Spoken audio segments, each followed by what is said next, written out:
All right, the 49ers are back on the practice field Wednesday, starting their on-field preparations to face the Atlanta Falcons on Sunday Night Football. And George Kittle is back. He was back out there wearing the red number 85, um, not going through a full practice, very limited. I should say very limited. He was limited anyway, but doing a lot of the normal pre-practice routine that he always goes through, working with Brian Fleury, catching contested passes near the sideline, all of that good stuff. So 49ers fully expect that George Kittle will be available when the 49ers return to action, assuming, of course, he makes it through the full week, which is something that typically when the 49ers open the practice window for a player off of injured reserve or PUP, they feel like that player is pretty much ready to go.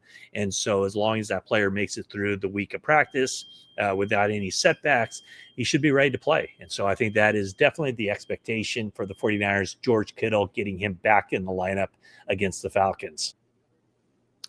And so while it appears to be expected that George Kittle will be back, and that's going to be, a huge boon for the 49ers offense, not only in the passing game, but maybe more importantly in the running game, it's less clear about the picture concerning Brock Purdy and Ricky Pearsall. Ricky Pearsall remains out of practice, has not practiced in 2 weeks since sustaining that PCL strain, posterior cruciate ligament strain in his right knee. That was that game against Jacksonville.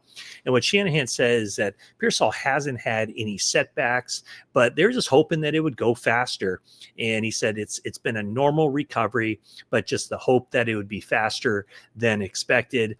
But he said, Shanahan said, Pearsall is better this week than last week, but still very much up in the air, I think. I would say leaning toward Pearsall not being able to play Sunday against the Falcons. And maybe the same goes for Brock Purdy, although very encouraging sign for Purdy and the 49ers is that Purdy did return to practice, limited practice on Wednesday.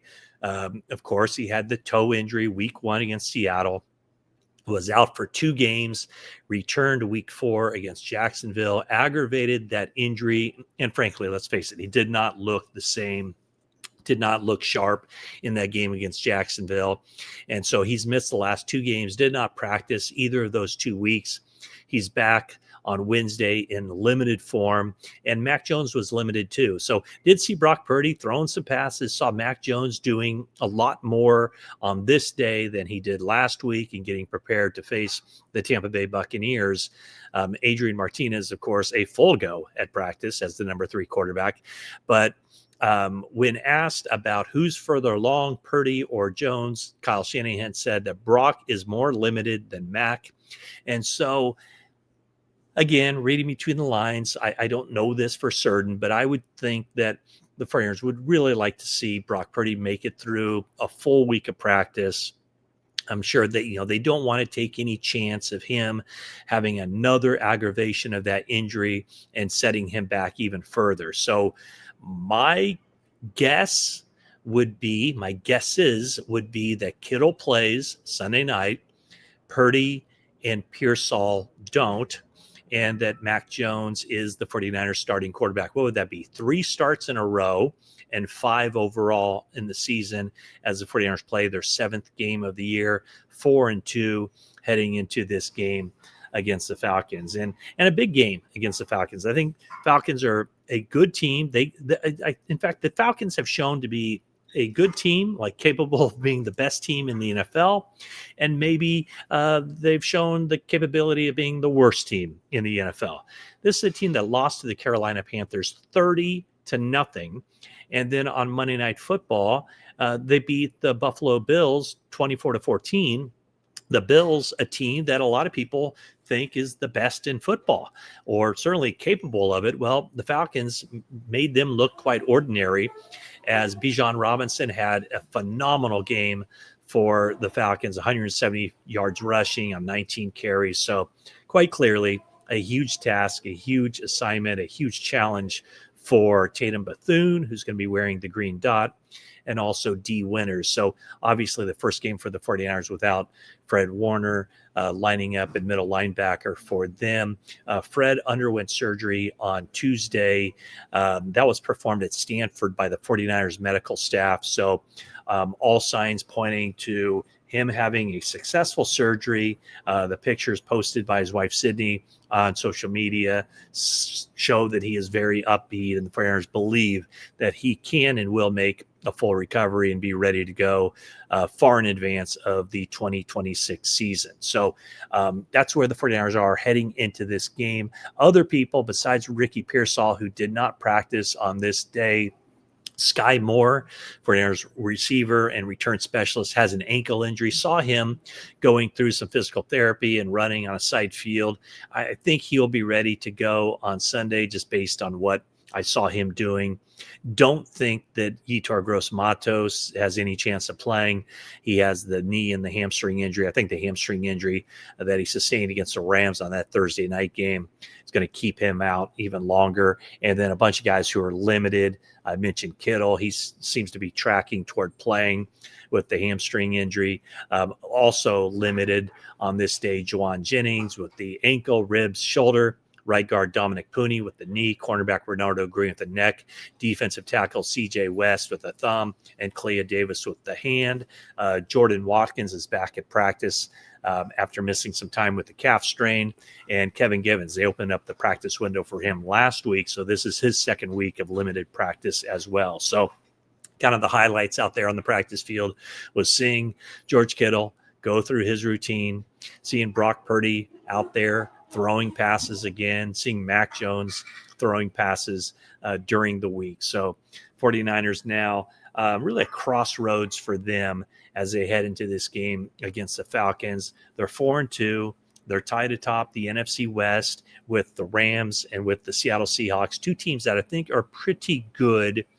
And, as far as the health concerns for all the teams, the Rams, I don't think will have Puka Nacua this week, but they should have him back probably after the bye. And then the 49ers just kind of this work in progress with them as they try to get their guys back and at some point. And, the only two guys we know won't be back at all this season would be Nick Bosa and Fred Warner, who, boy, if you're going to pick two guys off the team or certainly two guys off the defense, those would be the two guys you wouldn't want to have sustained season-ending injuries. So, the expectation for Brandon Ayuk is that, at some point here that he'll be available to get back out there. Kyle Shanahan said that, he's looking toward that 10-week mark. This is week 7, same week as a year ago where he sustained the season-ending ACL injury. And so we'll see what the 49ers wide receiving situation looks like as this season goes on, as they try to put the pieces together. And speaking of those wide receivers, on 49ers Talk, the podcast, I sat down with Kendrick Bourne. That should be posted some point Thursday. So check that out. A really neat interview with Kendrick Bourne. Just, so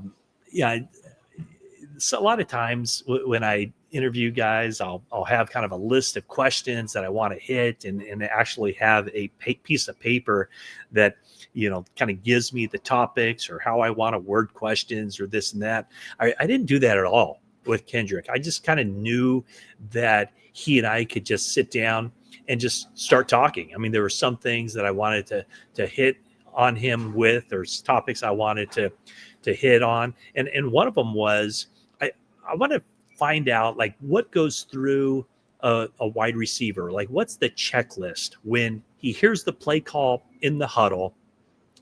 What does he have to do when he breaks the huddle?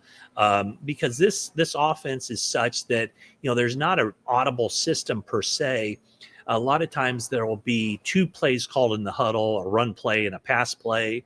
And depending on what kind of defense the quarterback sees that the opposition is playing, they'll do a check with me where they kill the first play and go to the second play.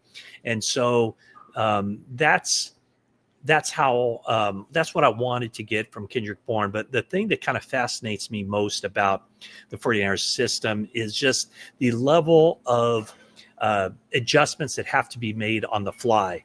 In other words, if he's if a wide receiver is supposed to be running one route based on the play call and based on whatever the defense is expected to play, and then you see that they're playing a different kind of defense, it changes the route. It automatically changes the route. So Kendrick explained that a little bit to me as well. So if you get a chance, watch or listen to that episode of 49ers Talk with myself and Jennifer Lee Chan as we start to preview this upcoming game, 49ers and the Atlanta Falcons. But 49ers looking to overcome a lot of obstacles to get to 5-2 on the season, which I think if they can win this game against the Falcons, a huge boost to their playoff hopes, to their postseason hopes. And I've said it. I just want to kind of continue to reiterate.